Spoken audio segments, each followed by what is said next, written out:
Hi friends, எல்லாரும் எப்படி இருக்கீங்க? நல்லா இருக்கீங்களா? இன்னைக்கு காலையில் பிரேக்ஃபாஸ்ட்டுக்கு வந்து பரங்கிக்காய் சாம்பாரும் இட்லியும் வச்சுருக்காங்க.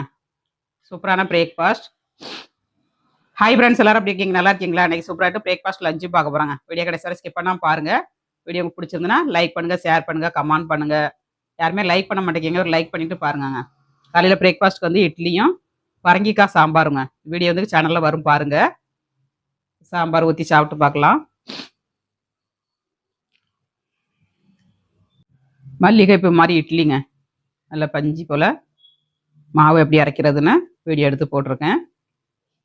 சாம்பாரும் ரெடி ஆயிடுச்சுங்க.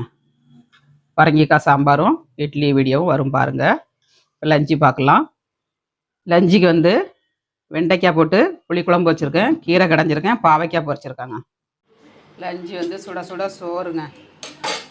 சுட சுட சோறு, அப்புறமா வெண்டைக்காய் போட்டு புளிக்குழம்பு வச்சுருக்கேன்.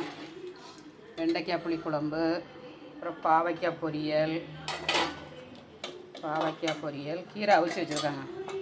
கடையணும், சாப்பிடும்போது கடையணும். 10 மணிக்கெலாம் சமையல் பண்ணி முடிச்சாச்சு. கீரையை அவிச்சு வச்சுருக்கேன். சாப்பிடும்போது அரைச்சி சாப்பிட்டோம்னா டேஸ்ட் நல்லாயிருக்குங்க. அப்புறமா காலையில் வச்சு சாம்பார், மஞ்சள் பூசணி சாம்பார், தயிருங்க. சூப்பரான லஞ்சும் பிரேக்ஃபாஸ்ட்டும் பார்த்தாச்சு. வாங்க சாப்பிடலாம். எங்கள் வீட்டில் லஞ்சும் பிரேக்ஃபாஸ்ட்டும் பார்த்தாச்சுங்க. உங்கள் வீட்டில் என்ன லஞ்சு பிரேக்ஃபாஸ்ட்டும் கமெண்ட்ஸ் பண்ணுங்கள். மீண்டும் நெக்ஸ்ட் வீடியோவில் சந்திப்போம். பாய்.